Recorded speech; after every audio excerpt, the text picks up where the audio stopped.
নবী বলেন, পাঁচ ওয়াক্তের নামাজের পরে কেউ যদি আয়াতুল কুরসি পড়ার অভ্যাস করে, এই আমলওয়ালা মরতো আর বেহেশতে যাইত। মানে তারে এমন একটা আমলি জিন্দিগি দিবেন, এই আমলের বদলে মরার সাথে সাথে আল্লাহ তাআলা তার কবর বেহেশতের আরামের গড় বানিয়ে দিবেন।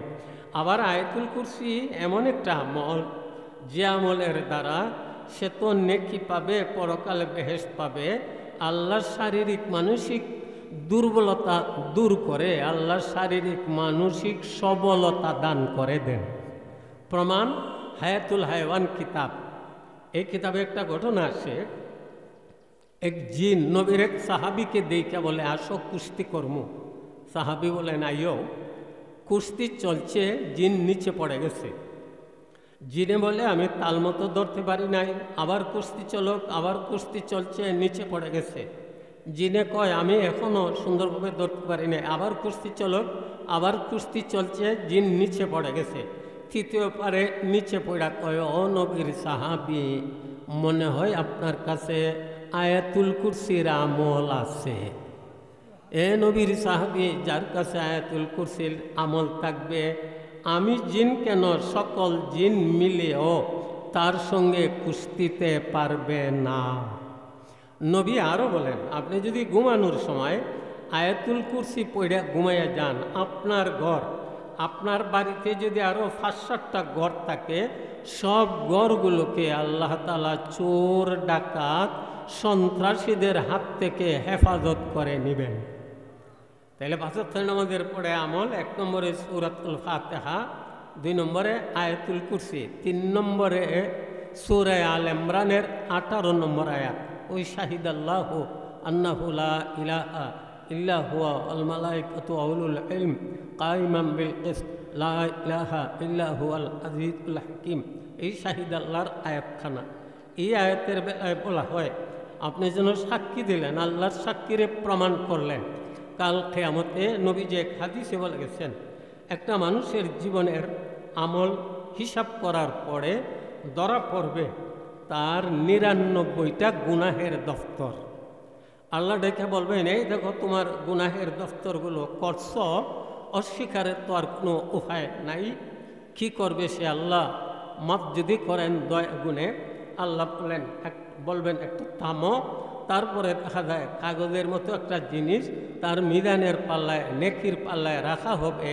তার ৯৯টা গুনাহের দফতরের পাল্লাটা পাতলা হয়ে যাবে, আর এই কাগজের পাল্লাটা ভারী হয়ে যাবে।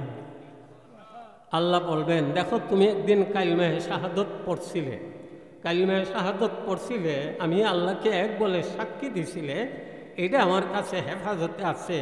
তোমার এই মিজানের পাল্লায় আজকে রাখা হয়েছে, নেকির পাল্লা বাড়ি হয়ে গেছে, তোমার ৯৯টা গুনাহের দপ্তরকে আমি আল্লাহ মিঠাইয়া দিলাম, যত পারো তাড়াতাড়ি তুমি বেহেশতে চলিয়া যাও। তাইলে ৩ নম্বরে হয়েছে সূরা আল ইমরানের ১৮ নম্বর আয়াত আপনি পড়েন। ৪ নম্বরে ওই সূরা আল ইমরানের ২৬-২৭ নম্বর আয়াত, কুলিল্লাহুম্মা মালিকাল মুলক তুতিল মুলকা মান তাশা। এখানেরও শানে নুজুল আছে। নবীজি খন্দক যুদ্ধের সময়ে খাল খনন করছিলেন। খাল খনন করতে যাইয়া সাহাবায়ে কেরাম একটা পাথর পাইলেন, এটা ভাঙতে পারেন না। তো ওই সাহাবায়ে কেরাম বলেন, নবী অন্য সাইডে খাল নিয়ে যাই, এটা তো ভাঙা যায় না। নবী বলেন, চিন্তা করো না, আমি আসতেছি। নবী যাইয়া যখন আল্লাহর নামে হাতুড়া দ্বারা আঘাত করলেন, পাথরের একটা অংশ ভাঙে গেছে, একটা চমক দেখা দিছে। নবী বলেন, এই চমকে আমি দেখলাম কিছুদিনের মধ্যে তোমরা রোম দেশ জয় করবে।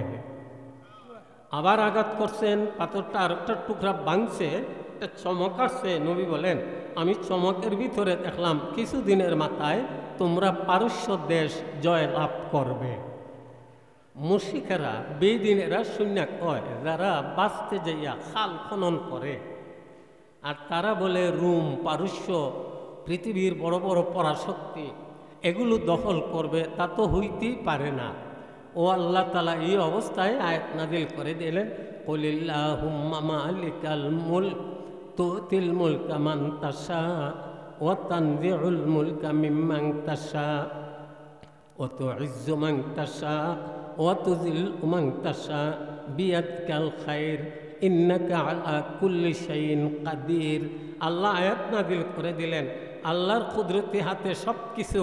আল্লাহ যারে চান তখন হুকুমত দেন, আর যার কাছ থেকে আল্লাহ চান মুহূর্তের ভিতরে হুকুমত ছিনাইয়া নেন। তাইলে বুঝতে পারলাম এই যে আয়াত কত দামি আয়াত। তাইলে 5 ওয়াক্তের নামাজের পরে যে আমলে 7টা লাভ, আমলটা কি? প্রথমে আপনি 5 ওয়াক্তের নামাজের পরে সূরাতুল ফাতিহা, 2 নম্বরে আয়াতুল কুরসি, 3 নম্বরে সূরা আল ইমরানের 18 নম্বর আয়াত, 4 নম্বরে সূরা আল ইমরানের 26-27 নম্বর আয়াত। আওয়াজ দিয়ে সবাই বলেন এই আমলখানা করতে রাজি আছেননি? 7 লাইনে আল্লাহ আপনারে লাভবান বানিয়ে দিবেন।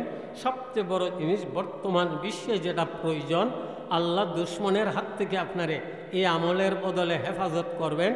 দুশ্মনের উপর আল্লাহ জয়ী বানাইয়া আপনার গুনাহগুলো মাফ করে দিয়ে পরকালে আল্লাহ আপনাকে জান্নাতুল ফেরদাউসের মেহমান বানিয়ে দিবেন। আপনি আমি আল্লাহরই হুকুমে ঘুমাই, ঘুমানোর পরে ফজরে যখন উঠব, ওটার সাথে সাথে যেন আমার আমল শুরু হয়ে যায়। মাফ করবেন আমাকে, আমলি জিন্দিগি জিকিরের কথা আমাকে বলছেন। যখন আপনার ঘুমটা ভাঙ্গে, আপনার ঘুম ভাঙ্গে গেছে, দোয়া হইল